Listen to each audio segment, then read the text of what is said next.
Good morning, YouTube. My name is Minty and welcome to the channel.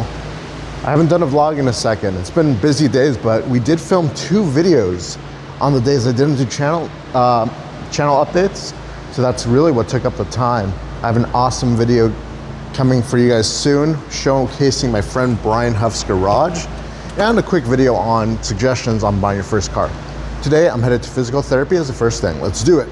Now guys, as I continue to upload more and more content, I'm trying to figure out my bearings on what kind of content I ultimately want to do. And right now, I'm really leaning towards car content. I've been a car aficionado my entire life. I love cars. I have 5 cars now. I've had 26 cars in total.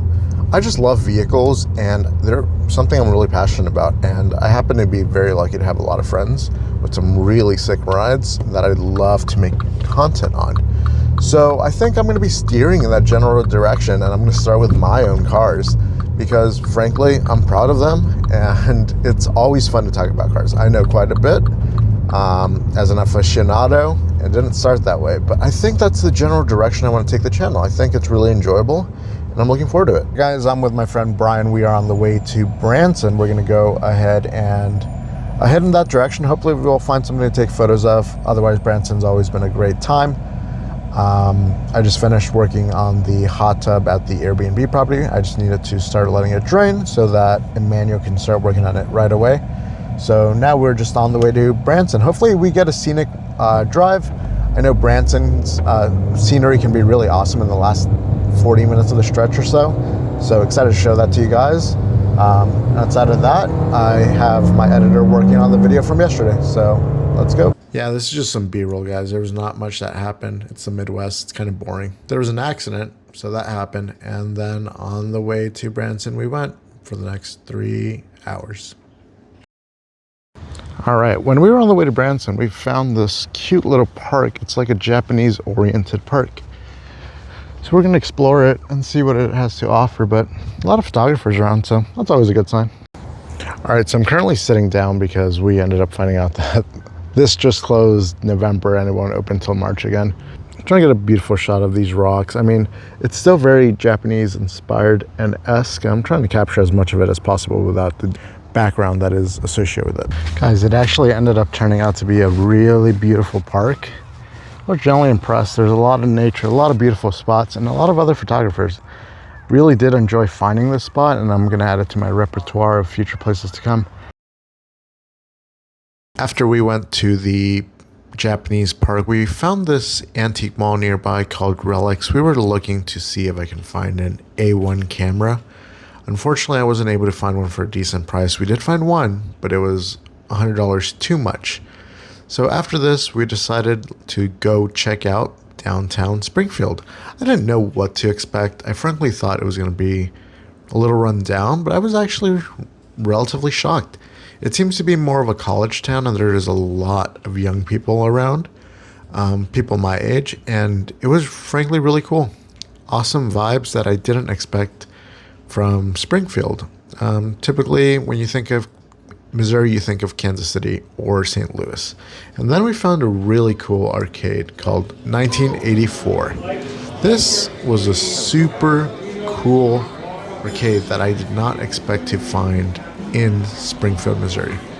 The energy of this place is truly a time capsule of what I think an arcade in the 1980s would have looked like. I wasn't alive in 1980s. I was born at the end of 99, but it was really, really cool. And they seem to have some awards for the fact that they've preserved the 1980s quite well.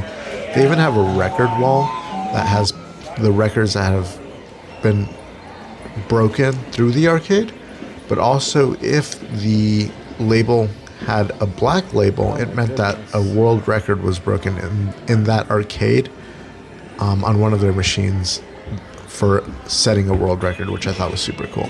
Then we went downstairs, and man, the floor was super cool. It's this blacklight reactive paint, and they had like a living room kind of vibe with 80s shows on the TV, music videos, and then they also had a little plaque that said most likely to own an arcade, and sure enough, the two people that were most likely to own the arcade are now the owners of the arcade. I thought that was freaking cool.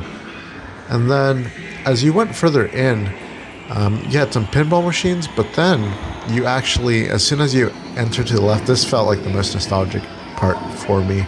There was a group of teenagers just playing the arcade games, not on their phones, just enjoying the arcade games, and I thought that was really nostalgic and really, really cool. You don't get to see that nowadays, and I know a lot of arcades are out there that really encapsulate just arcade machines and pinball machines, but this arcade in particular really did a good job showcasing what an arcade should look like. After that, we decided we were going to go to Branson, but we decided just to start heading back because it was going to be too late. So we ended up actually checking out a Buc-ee's in Springfield. It's our only Buc-ee's in the state of Missouri, and I've never been to one, and golly, it is massive. It is a massive gas station. It wasn't so I wouldn't cringy, even call I it a would. gas station. It's borderline a grocery store. It's a belt There was buckle. so much know. of everything. I just had to grab a couple things here and there to take home to my husband. I wanted to get him some souvenirs for my trip. And oh my gosh, guys, if you've never gotten the 3-meat stack sandwich, that thing was amazing.